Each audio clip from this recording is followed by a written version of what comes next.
Welcome to Kavitha recipe Tamil. இன்றைக்கி பார்க்க போகிற ரெசிபி அவல் பாயாசம் எப்படி செய்யலாங்கிறத பார்க்கலாம் வாங்க. ஃபஸ்ட்டு இந்த ரெசிபி செய்ய இந்த கப்பில் 1 கப்பு அவல் எடுத்துருக்கோம். கெட்டி அவல், லேசான அவல் எதுவாக இருந்தாலும் பரவாயில்ல. இந்த மாதிரி அவல் எந்த கப்பில் நம்ம எடுக்கிறோமோ அதே அளவில் தான் எல்லா அளவும் இருக்கணும். இதே அளவில் சர்க்கரை, பால் இதை வச்சு தான் நம்ம செய்ய போகிறோம். ஃபஸ்ட்டு முந்திரி, திராட்சையை நம்ம வறுத்து எடுத்துக்கலாம். இப்போ ஸ்டவ்வை பற்ற வச்சு கடாய் எடுத்துக்கோங்க. கடாய் நல்லா சூடானதுக்கு முன்னாடி 2 ஸ்பூன் நெய் சேர்த்து முந்திரி, திராட்சையை நல்லா லைட்டாக வறுத்து எடுத்துக்கோங்க.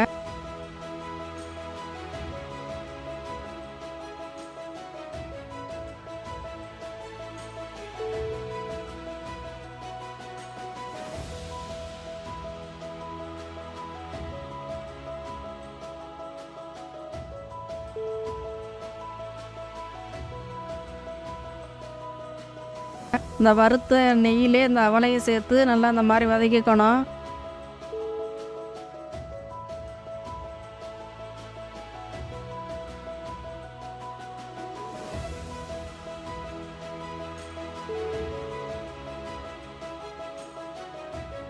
நல்லா வதங்கினதுக்கு முன்னாடி தண்ணி சேர்த்து இதை கொஞ்சம் நல்லா வேக விடணும்.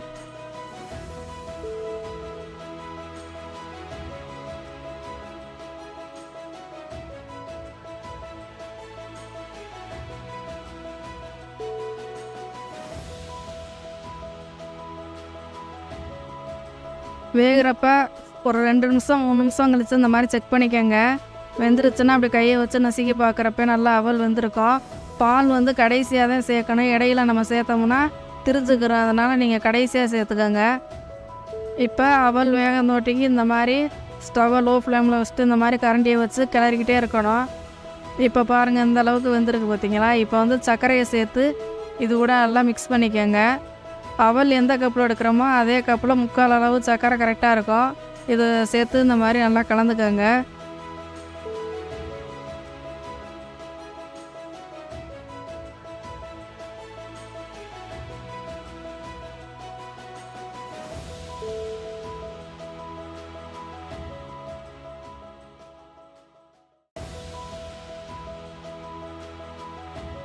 அதே அளவில் பால் சேர்த்துக்கோங்க. கடைசியாக ஸ்டவ்வை ஆஃப் பண்ணிட்டு தான் சேர்க்கணும். இப்போ அது வரையும் நல்லா இந்த மாதிரி கிளறிக்கிட்டே இருக்கணும். இப்போ அவல் வெந்துருச்சான்னு இந்த மாதிரி இடையில செக் பண்ணிவிட்டு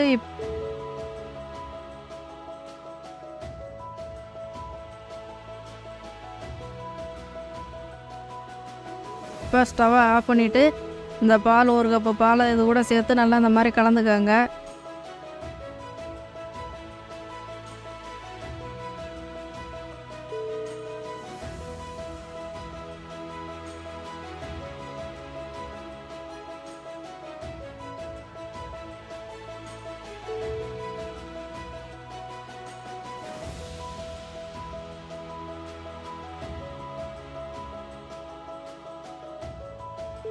இப்போ ஒரு அருமையான அவல் பாயாசம் ரெடி. இப்போ பண்டிகை நேரத்தில் இந்த மாதிரி சட்டுன்னு ஒரு 5 நிமிஷத்தில் செஞ்சு முடிச்சிடலாம். அவல் பாயாசம் இந்த மாதிரி செஞ்சு படைக்கலாம். இந்த வீடியோ பிடிச்சிருந்தா லைக் பண்ணுங்கள், ஷேர் பண்ணுங்கள், சப்ஸ்கிரைப் பண்ணுங்கள்.